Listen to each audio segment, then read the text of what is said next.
Chapter 77. Haydée. Scarcely had the Count's horses cleared the angle of the boulevard than Albert, turning towards the Count, burst into a loud fit of laughter. Much too loud, in fact, not to give the idea of its being rather forced and unnatural. "Well," said he, "I will ask you the same question which Charles IX put to Catherine de Medicis after the massacre of St. Bartholomew. How have I played my little part?" "To what do you allude?" asked Monte Cristo. "To the installation of my rival at Monsieur Danglars." "What rival?" "Ma foi, what rival? Why, your protégé, Monsieur Andrea Cavalcanti." "Ah, no joking, Viscount, if you please. I do not patronize Monsieur Andrea, at least, not as concerns Monsieur Danglars." "And you would be to blame for not assisting him, if the young man really needed your help in that quarter. But happily for me, he can dispense with it." "What, do you think he is paying his addresses?" "I am certain of it. His languishing looks and modulated tones when addressing Mademoiselle Danglars fully proclaim his intentions. He aspires to the hand of the proud Eugénie." "What does that signify, so long as they favour your suit?" "But it is not the case, my dear Count. On the contrary, I am repulsed on all sides." "What?" "It is so indeed. Mademoiselle Eugénie scarcely answers me, and Mademoiselle d'Armilly, her confidant, does not speak to me at all." "But the father has the greatest regard possible for you," said Monte Cristo. "He? Oh, no. He has plunged 1,000 daggers into my heart. Tragedy weapons, I own, which, instead of wounding, sheathe their points in their own handles, but daggers which he nevertheless believed to be real and deadly." "Jealousy indicates affection." "True, but I am not jealous." "He is." "Of whom? Of Debray?" "No, of you." "Of me? I will engage to say that before a week is past the door will be closed against me." "You are mistaken, my dear Viscount." "Prove it to me." "Do you wish me to do so?" "Yes." "Well, I am charged with the commission of endeavouring to induce the Comte de Morcerf to make some definite arrangement with the Baron." "By whom are you charged?" "By the Baron himself." "Oh," said Albert, with all the cajolery of which he was capable, "you surely will not do that, my dear Count." "Certainly I shall, Albert, as I have promised to do it." "Well," said Albert with a sigh, "it seems you are determined to marry me." "I am determined to try and be on good terms with everybody at all events," said Monte Cristo. "But apropos of Debray, how is it that I have not seen him lately at the Baron's house?" "There has been a misunderstanding." "What, with the Baroness?" "No, with the Baron." "Has he perceived anything?" "Ah, that is a good joke." "Do you think he suspects?" said Monte Cristo with charming artlessness.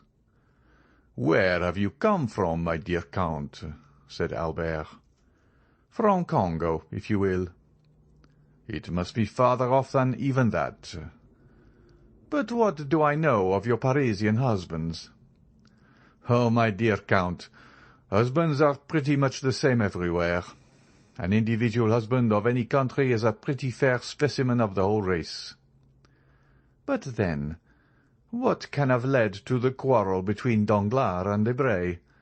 They seem to understand each other so well," said Monte Cristo with renewed energy. "Ah, now you are trying to penetrate into the mysteries of Isis, in which I am not initiated. When Monsieur Andrea Cavalcanti has become one of the family, you can ask him that question." The carriage stopped. "Here we are," said Monte Cristo. "It is only 10:30. Come in." "Certainly I will." "My carriage shall take you back." "No, thank you. I gave orders for my coupe to follow me." "There it is, then," said Monte Cristo as he stepped out of the carriage. They both went into the house. The drawing-room was lighted up. They went in there. "You will make tea for us, Baptistine," said the Count. Baptistine left the room without waiting to answer, and in 2 seconds reappeared, bringing on a waiter all that his master had ordered, ready prepared, and appearing to have sprung from the ground, like the repasts which we read of in fairy tales. "Really, my dear Count," said Morcerf, "what I admire in you is not so much your riches, for perhaps there are people even wealthier than yourself, nor is it only your wit, for Beaumarchais might have possessed as much, but it is your manner of being served, without any questions, in a moment, in a second. It is as if they guessed what you wanted by your manner of ringing, and made a point of keeping everything you can possibly desire in constant readiness." "What you say is perhaps true. They know my habits. For instance, you shall see. How do you wish to occupy yourself during tea-time?" "Ma foi, I should like to smoke." Monte Cristo took the gong and struck it once. In about the space of a second a private door opened, and Ali appeared bringing 2 chibouks filled with excellent latakia. "It is quite wonderful," said Albert. "Oh, no, it is as simple as possible," replied Monte Cristo. "Ali knows I generally smoke while I am taking my tea or coffee. He has heard that I ordered tea, and he also knows that I brought you home with me.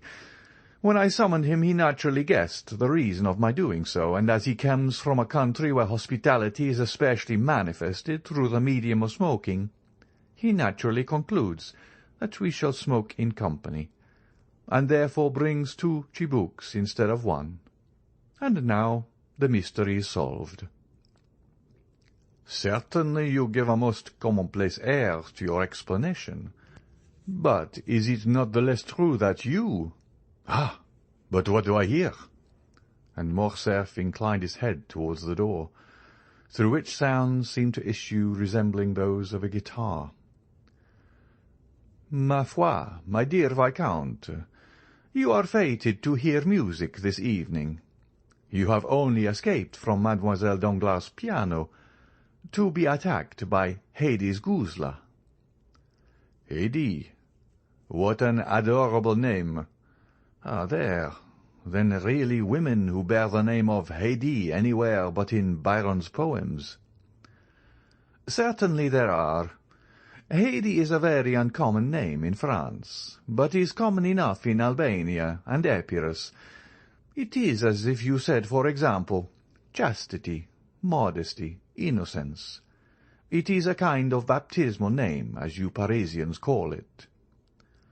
"Oh, that is charming," said Albert.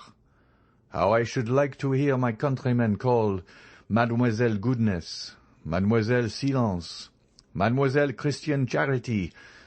Only think, then, if Mademoiselle Danglars, instead of being called Claire Marie Eugénie, had been named Mademoiselle Chastity, Modesty, Innocence Danglars. What a fine effect that would have produced on the announcement of her marriage." "Hush," said the Count. "Do not joke in so loud a tone. Hades may hear you, perhaps." "And you think she would be angry?" "No, certainly not," said the Count with a haughty expression. "She is very amiable, then, is she not?" said Albert. "It is not to be called amiability. It is her duty. A slave does not dictate to a master." "Come, you are joking yourself now.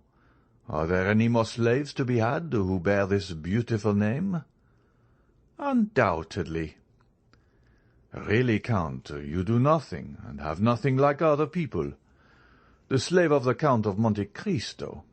Why, it is a rank of itself in France, and from the way in which you lavish money, it is a place that must be worth 100,000 francs a year. 100,000 francs! The poor girl originally possessed much more than that. She was born to treasures in comparison with which those recorded in the 1001 Nights would seem but poverty.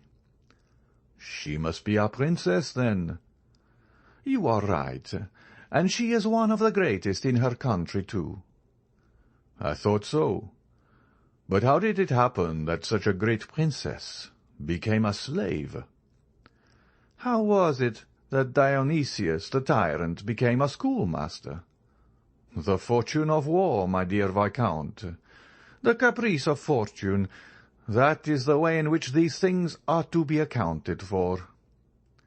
And is her name a secret? As regards the generality of mankind, it is, but not for you, my dear Viscount, who are one of my most intimate friends, and on whose silence I feel I may rely.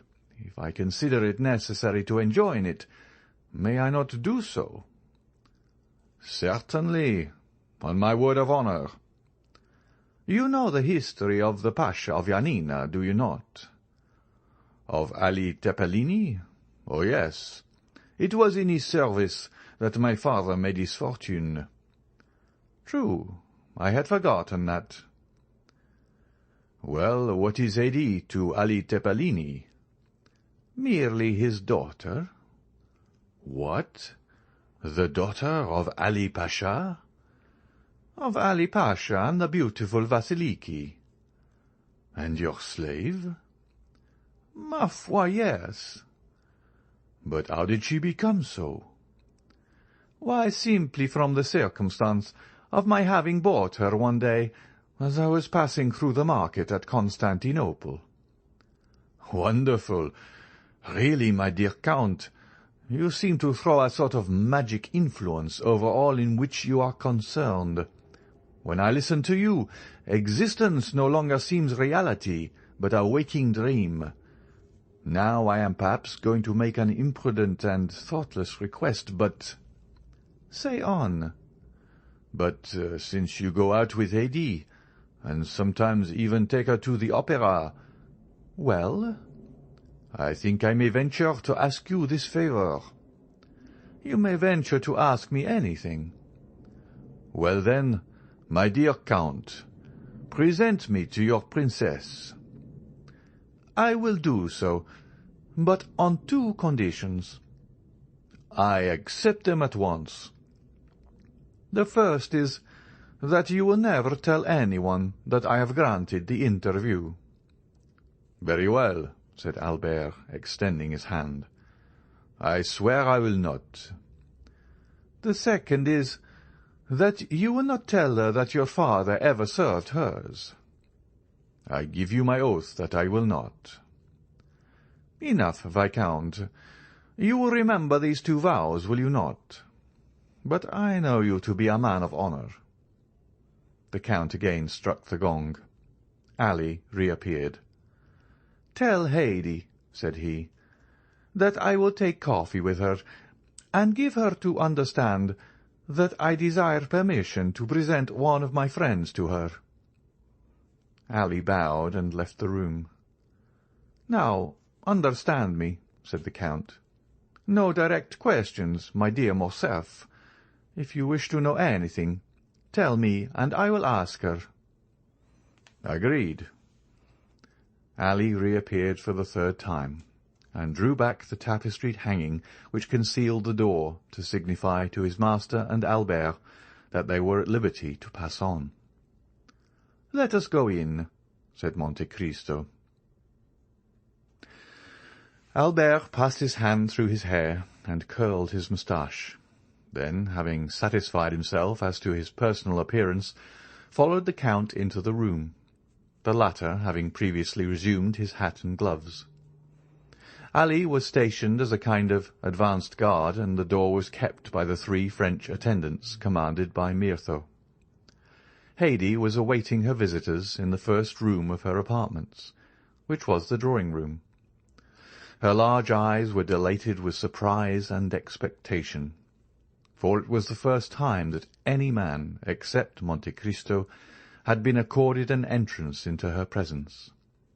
She was sitting on a sofa, placed in an angle of the room, with her legs crossed under her in the Eastern fashion, and seemed to have made for herself, as it were, a kind of nest in the rich Indian silks which enveloped her. Near her was the instrument on which she was just been playing. It was elegantly fashioned, and worthy of its mistress.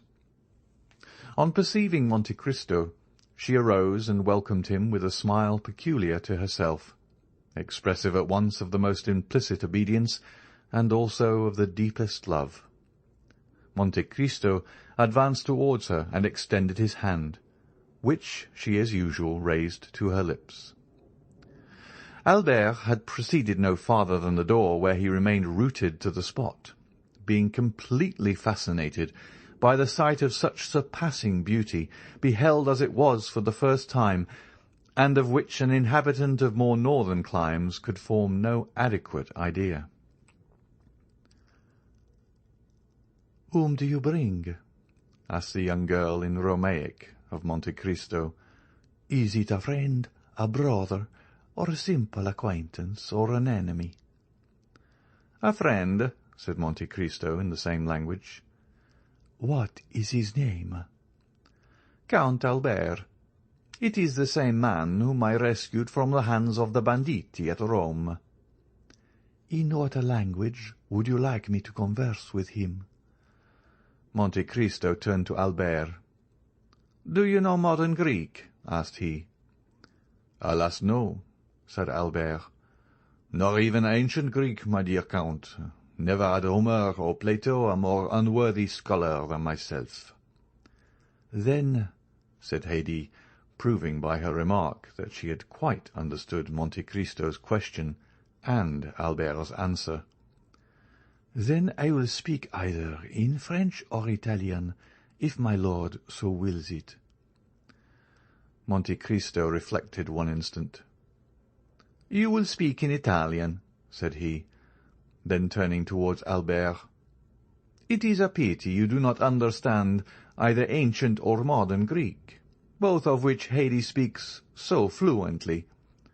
The poor child will be obliged to talk to you in Italian, which will give you but a very false idea of her powers of conversation." The Count made a sign to Haydée to address his visitor. "Sir," she said to Morcerf, "you are most welcome as the friend of my lord and master." This was said in excellent Tuscan, and with that soft Roman accent which makes the language of Dante as sonorous as that of Homer. Then, turning to Ali, she directed him to bring coffee and pipes, and when he had left the room to execute the orders of his young mistress, she beckoned Albert to approach nearer to her. Monte Cristo and Morcerf drew their seats towards a small table, on which were arranged music, drawings, and vases of flowers. Ali then entered bringing coffee and chibouques. As to Monsieur Baptistin, this portion of the building was interdicted to him. Albert refused the pipe which the Nubian offered him. "Oh, take it, said the Count. "Haydée is almost as civilized as a Parisian. The smell of an Havana is disagreeable to her, but the tobacco of the East is a most delicious perfume, you know." Ali left the room. The cups of coffee were all prepared, with the addition of sugar which had been brought for Albert. Monte Cristo and Haydée took the beverage in the original Arabian manner, that is to say, without sugar. Haydée took the porcelain cup in her little slender fingers, and conveyed it to her mouth with all the innocent artlessness of a child when eating or drinking something which it likes. At this moment 2 women entered, bringing salvers filled with ices and sherbet, which they placed on 2 small tables appropriated to that purpose.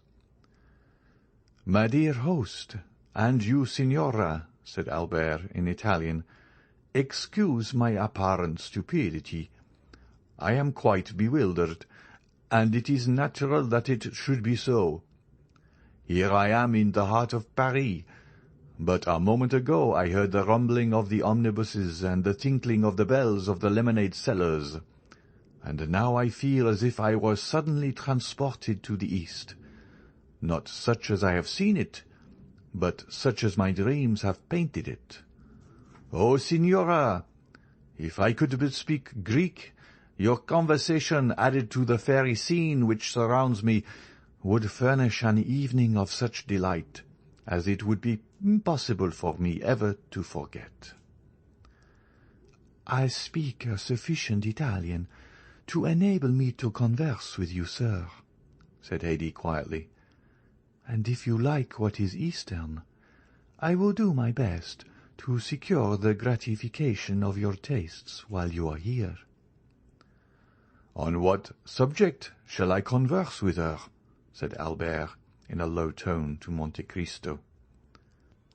"Just what you please. You may speak of her country, and of her youthful reminiscences. Or if you like it better, you can talk of Rome, Naples, or Florence." "Oh," said Albert, "it is of no use to be in the company of a Greek if one converses just in the same style as with a Parisian. Let me speak to her of the East." "Do so, then. For all of themes which you could choose, that will be the most agreeable to her taste."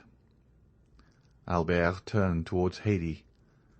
"At what age did you leave Greece, Signora?" asked he. "I left it when I was but 5 years old," replied Haydée. "And have you any recollection of your country?" "When I shut my eyes and think, I seem to see it all again.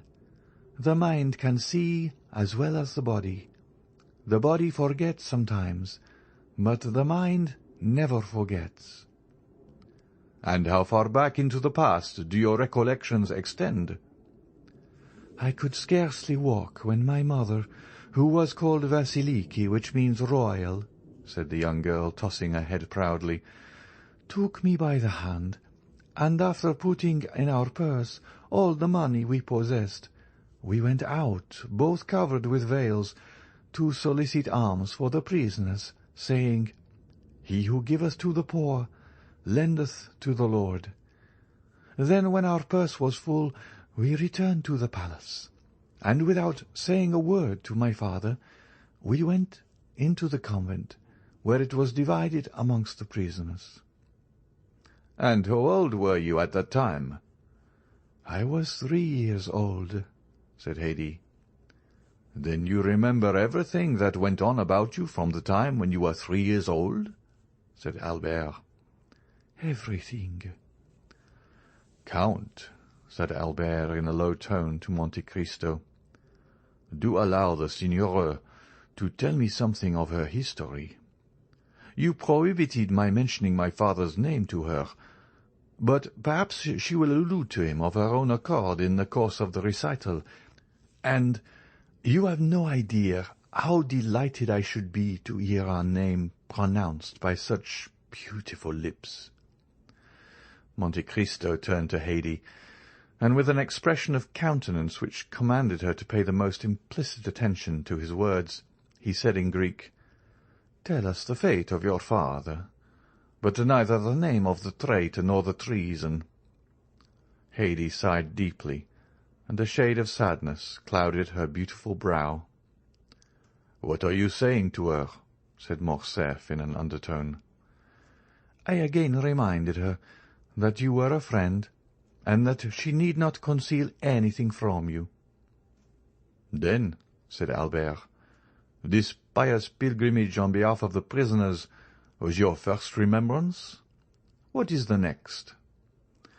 "Oh, then I remember, as if it were yesterday, sitting under the shade of some sycamore trees, on the borders of a lake, in the waters of which the trembling foliage was reflected as in a mirror. Under the oldest and thickest of these trees, reclining on cushions, sat my father. My mother was at his feet, and I, childlike, amused myself by playing with his long white beard, which descended to his girdle, or with the diamond hilt of the scimitar attached to his girdle. Then from time to time there came to him an Albanian, who said something to which I paid no attention, but which he always answered in the same tone of voice, either kill or pardon. "It is very strange," said Albert, "to hear such words proceed from the mouth of anyone but an actress on the stage, and one needs constantly to be saying to oneself, 'This is no fiction. It is all reality,' in order to believe it. And how does France appear in your eyes, accustomed as they have been to gaze on such enchanted scenes?" "I think it is a fine country," said Haydée, "but I see France as it really is, because I look on it with the eyes of a woman, whereas my own country, which I can only judge of from the impression produced on my childish mind, always seems enveloped in a vague atmosphere, which is luminous, or otherwise according as my remembrance of it are sad or joyous." "So young," said Albert, forgetting at the moment the Count's command that he should ask no questions of the slave herself. "Is it possible that you can have known what suffering is except by name?" Haydée turned her eyes towards Monte Cristo, who, making at the same time some imperceptible sign, murmured, "Go on."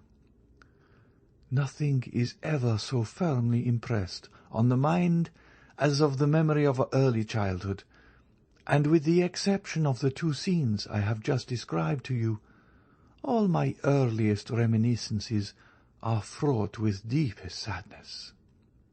"Speak, speak, Signora," said Albert. "I am listening with the same intense delight and interest to all you say." Haydée answered this remark with a melancholy smile. "You wish me, then, to relate the history of my past sorrows?" said she. "I beg you to do so," replied Albert.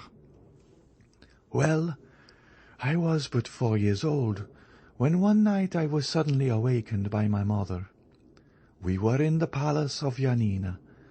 She snatched me from the cushions on which I was sleeping, and on opening my eyes I saw hers filled with tears.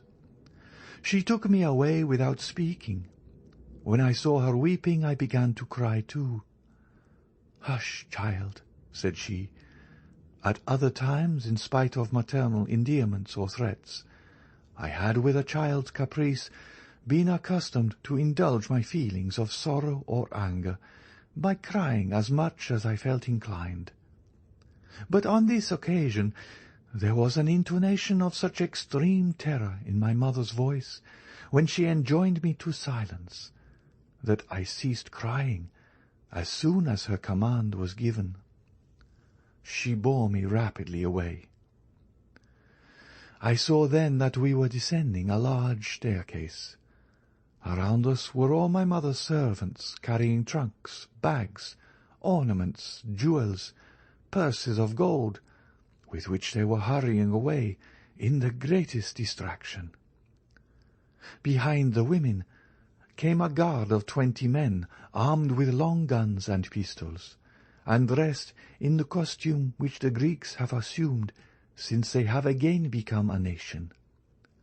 You may imagine there was something startling and ominous," said Haydée, shaking her head and turning pale at the mere remembrance of the scene.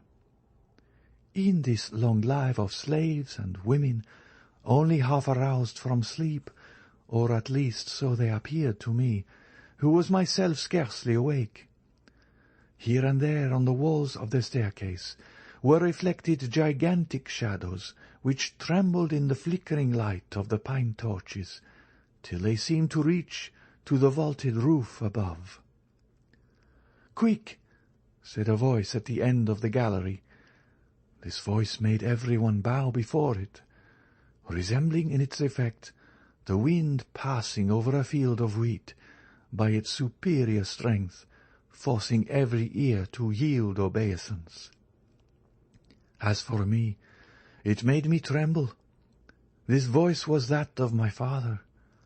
He came last, clothed in his splendid robes, and holding in his hand the carbine which your emperor presented him. He was leaning on the shoulder of his favourite Selim, and he drove us all before him as a shepherd would his straggling flock.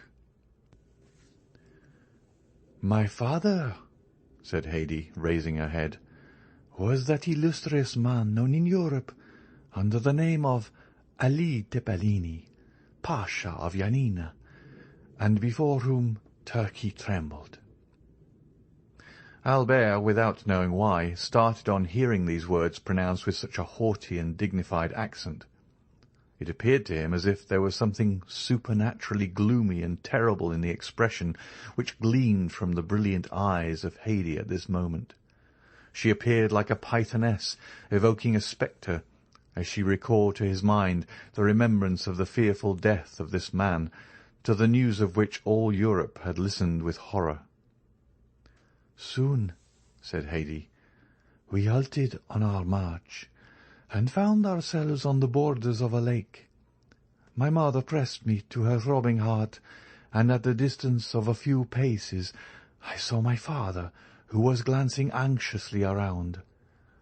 4 marble steps led down to the water's edge, and below them was a boat floating on the tide.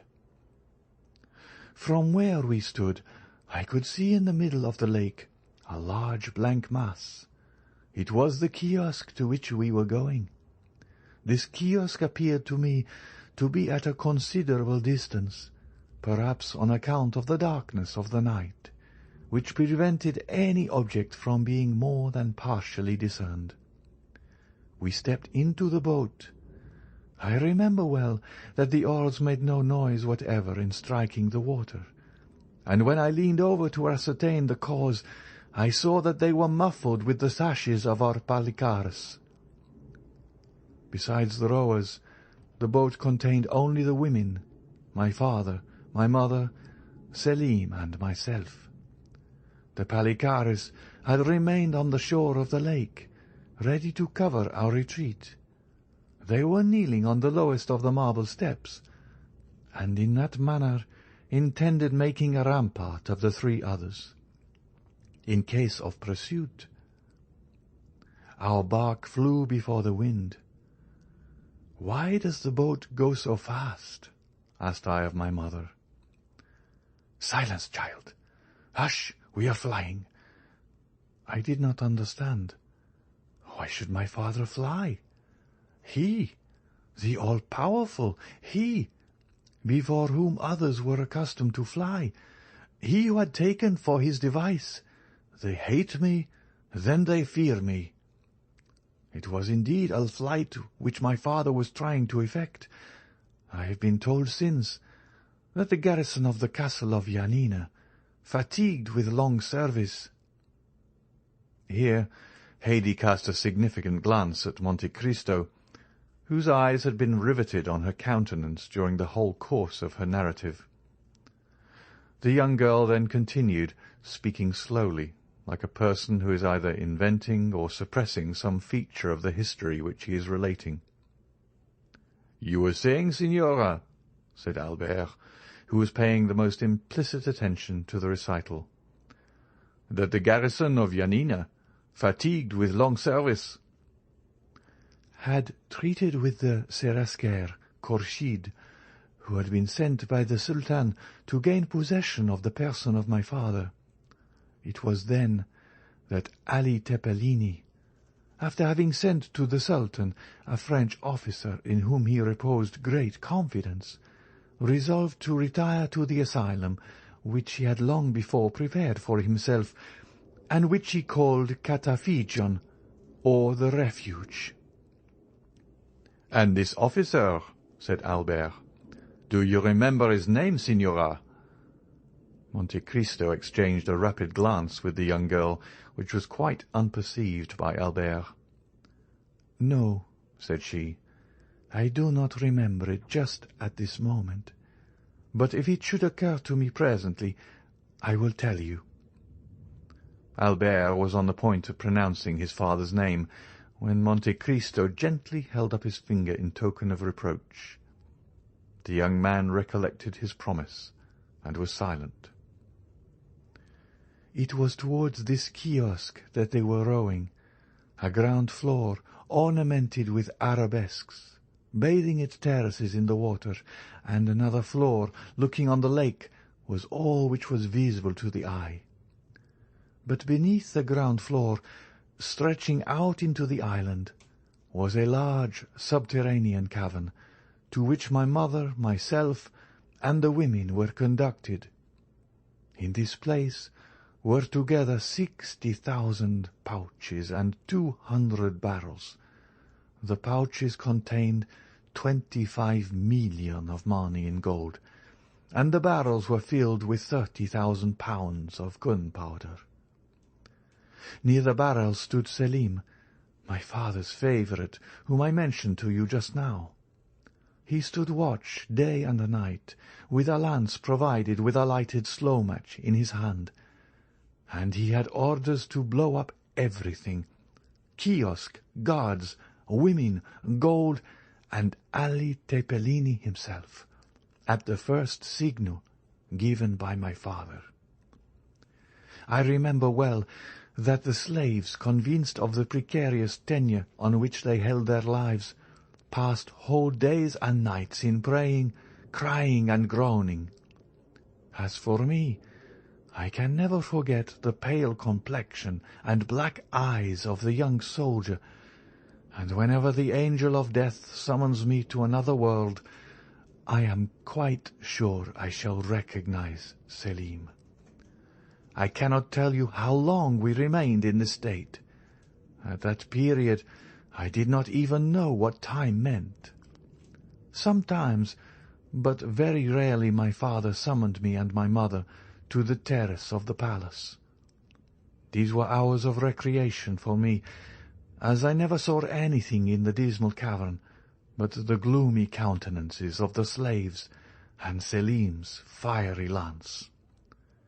My father was endeavouring to pierce with his eager looks the remotest verge of the horizon, examining attentively every black speck which appeared on the lake, while my mother, reclining by his side, rested her head on his shoulder, and I played at his feet, admiring everything I saw with that unsophisticated innocence of childhood which throws a charm round objects insignificant in themselves, but which in its eyes are invested with the greatest importance.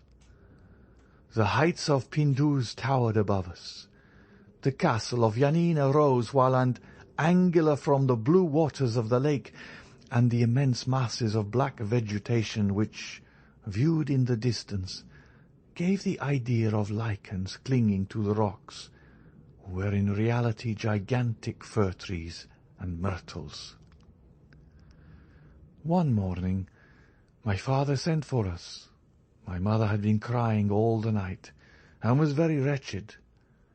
We found the Pasha calm, but paler than usual.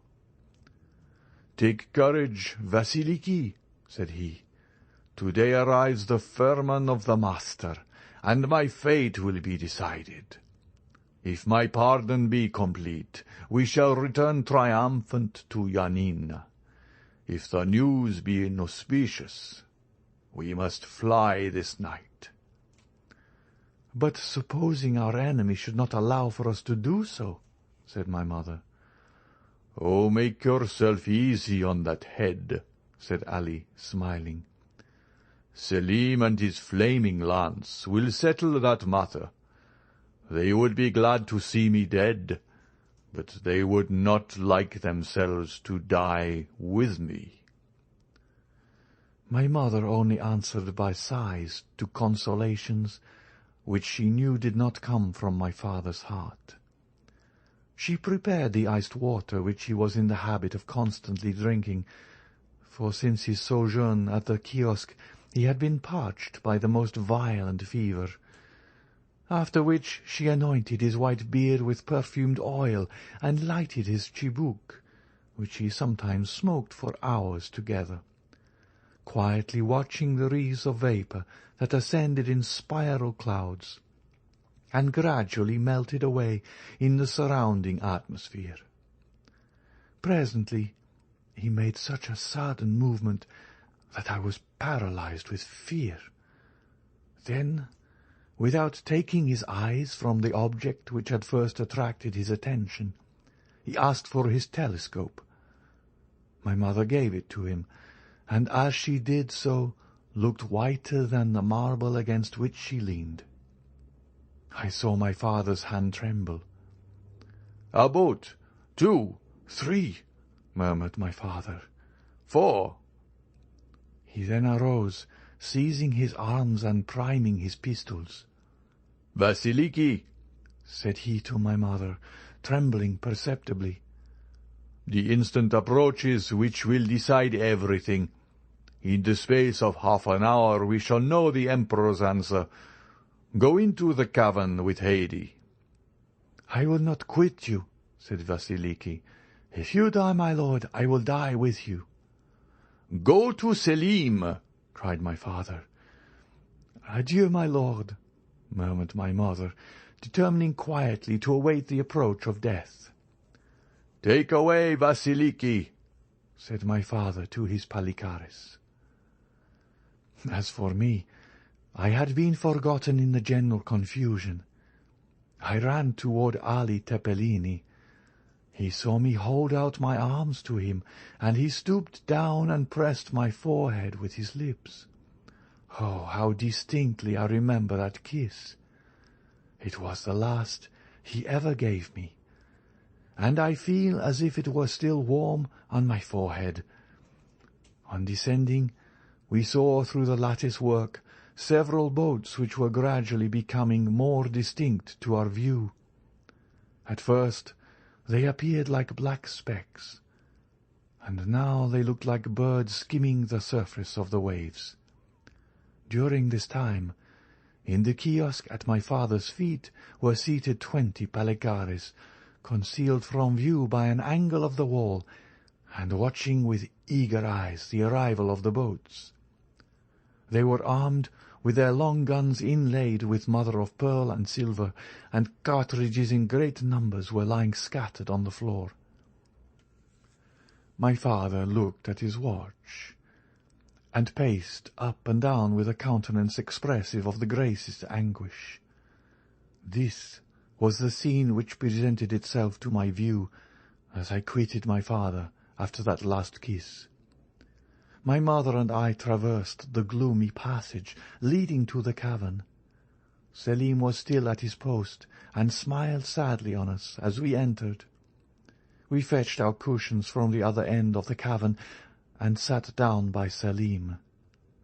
In great dangers, the devoted ones cling to each other, and young as I was, I quite understood that some imminent danger was hanging over our heads. Albert had often heard, not from his father, for he never spoke on the subject, but from strangers, the description of the last moments of the vizier of Yanina. He had read different accounts of his death, but the story seemed to acquire fresh meaning from the voice and expression of the young girl, and her sympathetic accent, and the melancholy expression of her countenance at once charmed and horrified him. As to Haydée, these terrible reminiscences seemed to have overpowered her for a moment, for she ceased speaking, her head leaning on her hand like a beautiful flower bowing beneath the violence of the storm, and her eyes gazing on vacancy indicated that she was mentally contemplating the green summit of the Pindus and the blue waters of the lake of Yanina, which, like a magic mirror, seemed to reflect the sombre picture which she sketched. Monte Cristo looked at her with an indescribable expression of interest and pity. "Go on," said the Count in the Romaic language. Haydée looked up abruptly, as if the sonorous tones of Monte Cristo's voice had awakened her from a dream, and she resumed her narrative. It was about 4 o'clock in the afternoon, and although the day was brilliant out of doors, we were enveloped in the gloomy darkness of the cavern. One single solitary light was burning there, and it appeared like a star set in a heaven of blackness.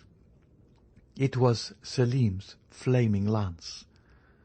My mother was a Christian, and she prayed. Selim repeated from time to time the sacred words, "God is great." However, my mother had still some hope. As she was coming down, she thought she recognized the French officer who had been sent to Constantinople, and in whom my father placed so much confidence, for he knew that all the soldiers of the French emperor were naturally noble and generous. She advanced some steps towards the staircase and listened. "They are approaching," said she.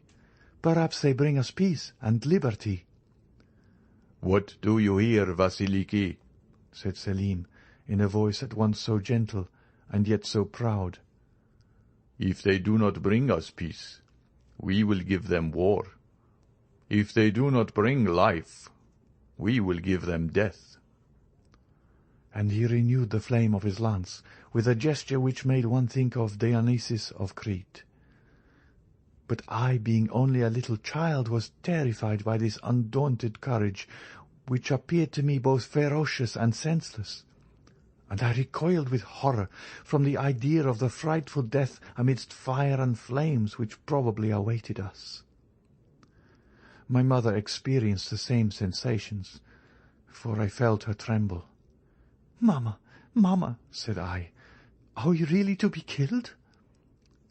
And at the sound of my voice the slaves redoubled their cries and prayers and lamentations.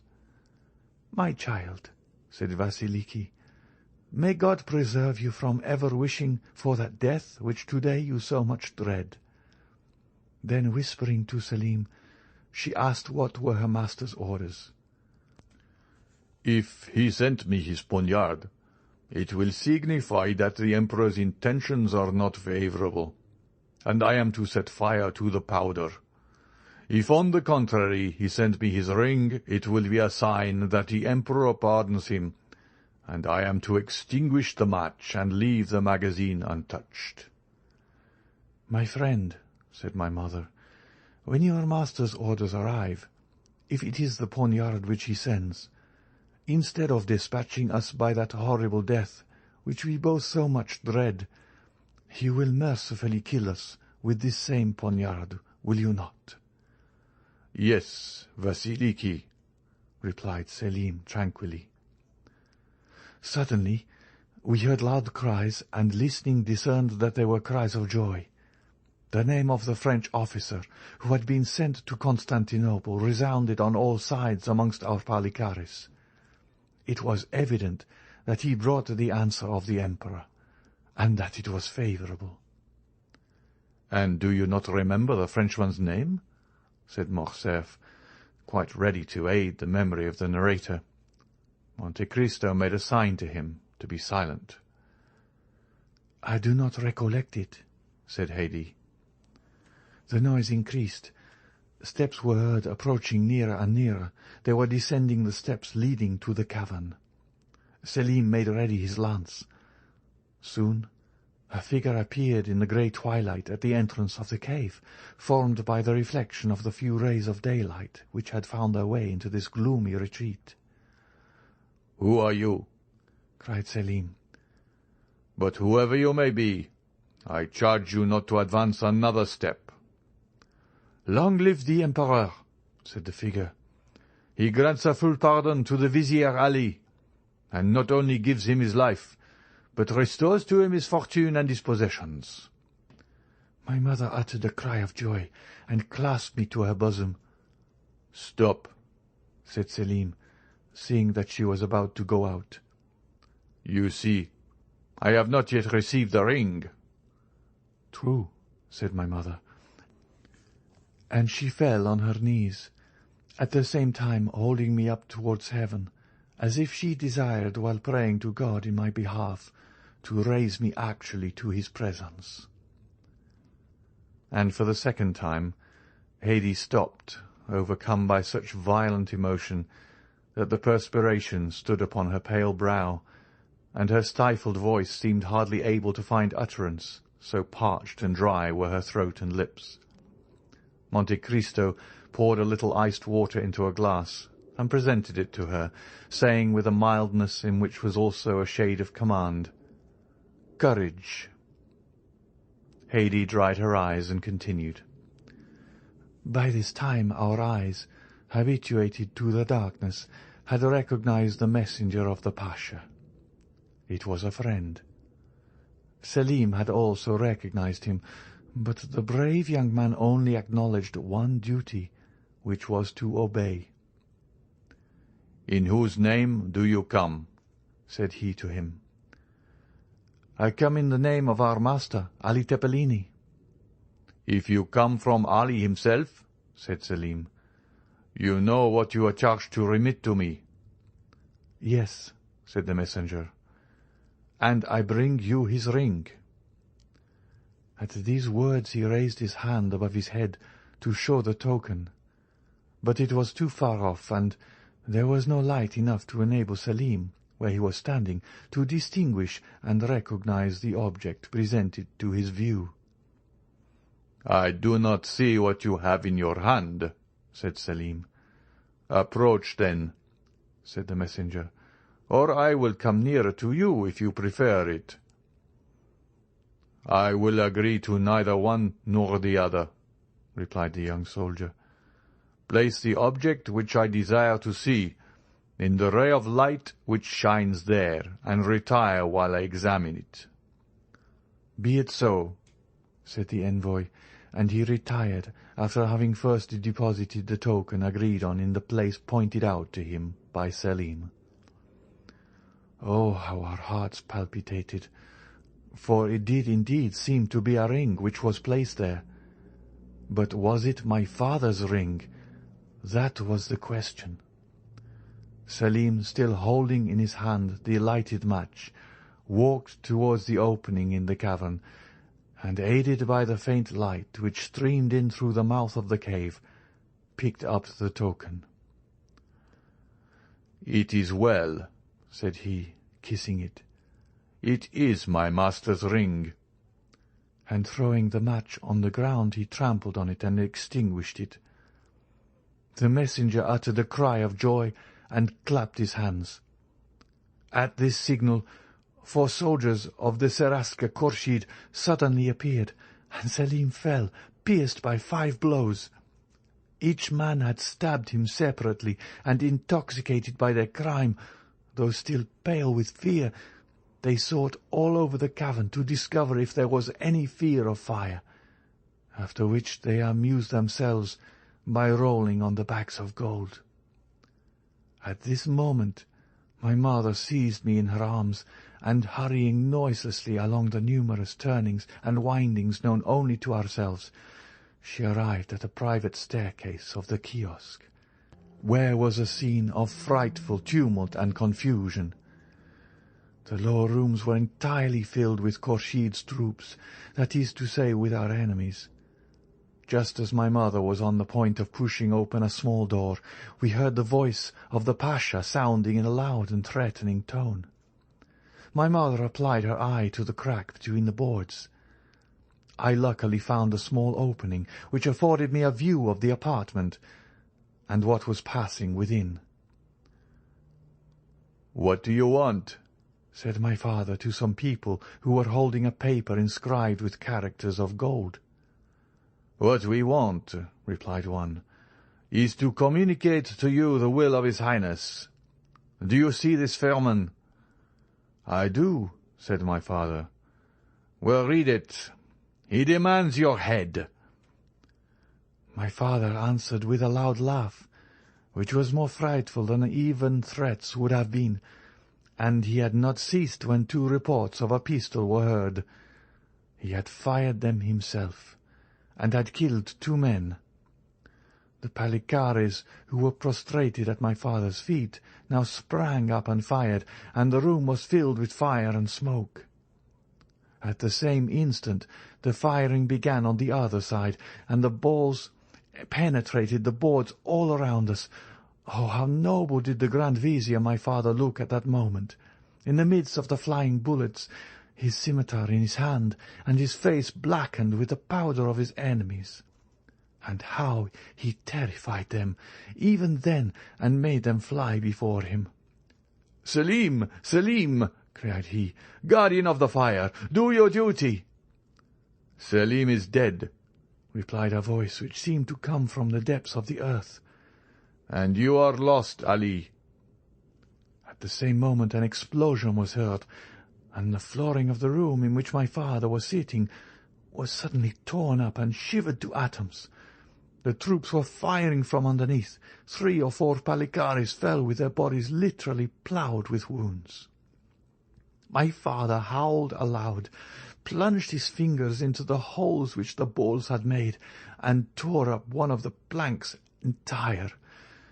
But immediately through this opening 20 more shots were fired, and the flame, rushing up like fire from the crater of a volcano, soon reached the tapestry, which it quickly devoured. In the midst of all this frightful tumult and these terrific cries, 2 reports, fearfully distinct, followed by 2 shrieks more heart-rending than all, froze me with terror. These 2 shots had mortally wounded my father, and it was he who had given utterance to these frightful cries. However, he remained standing, clinging to a window. My mother tried to force the door, that she might go and die with him, but it was fastened on the inside. All around him were lying the Palikaris, writhing in convulsive agonies, while 2 or 3, who were only slightly wounded, were trying to escape by springing from the windows. At this crisis the whole flooring suddenly gave way. My father fell on one knee, and at the same moment 20 hands were thrust forth, armed with sabres, pistols, and poniards. 20 blows were instantaneously directed against one man, and my father disappeared in a whirlwind of fire and smoke, kindled by these demons, and which seemed like hell itself, opening beneath his feet. I felt myself fall to the ground. My mother had fainted. Hady's arms fell by her side, and she uttered a deep groan.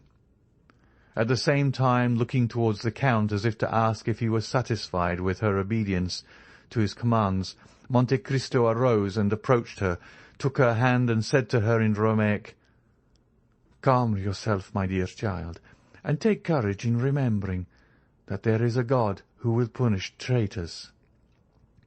"It is a frightful story, Count," said Albert, terrified at the paleness of Hady's countenance, "and I reproach myself now for having been so cruel and thoughtless in my request."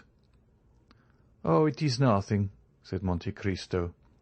Then patting the young girl on the head, he continued, "Hady is very courageous, and she sometimes even finds consolation in the recital of her misfortunes." "Because, my lord," said Hady eagerly, "my miseries recall to me the remembrance of your goodness." Albert looked at her with curiosity, for she had not yet related what he most desired to know, how she had become the slave of the Count. Hady saw at a glance the same expression pervading the countenance of her 2 auditors. She exclaimed, "When my mother recovered her senses, we were before the Seraskier. 'Kill,' said she, 'but spare the honour of the widow of Ali.' 'It is not to me whom you must address yourself,' said Khurshid. 'To whom, then?' 'To your new master.' 'Who and where is he?' 'He is here.' And Khurshid pointed out one who had more than any contributed to the death of my father, said Hady in a tone of chastened anger. 'Then,' said Albert, 'you became the property of this man?' 'No,' replied Hady. 'He did not dare to keep us, so we were sold to some slave merchants who were going to Constantinople. We traversed Greece, and arrived half dead at the imperial gates. They were surrounded by a crowd of people, who opened a way for us to pass, when suddenly my mother, having looked closely at an object which was attracting their attention, uttered a piercing cry and fell to the ground, pointing as she did so to a head which was placed over the gates, and beneath which were inscribed these words: "This is the head of Ali Tepelini, Pasha of Yanina." I cried bitterly, and tried to raise my mother from the earth, but she was dead. I was taken to the slave market, and was purchased by a rich Armenian. He caused me to be instructed, gave me masters, and when I was 13 years of age, he sold me to the Sultan Mahmud. "Of whom I bought her," said Monte Cristo, "as I told you, Albert, with the emerald which formed a match to the one I had made into a box for the purpose of holding my hashish pills." "Oh, you are good, you are great, my lord," said Haydée, kissing the Count's hand, "and I am very fortunate in belonging to such a master." Albert remained quite bewildered with all that he had seen and heard. "Come, finish your cup of coffee," said Monte Cristo. "The history is ended." End of chapter 77.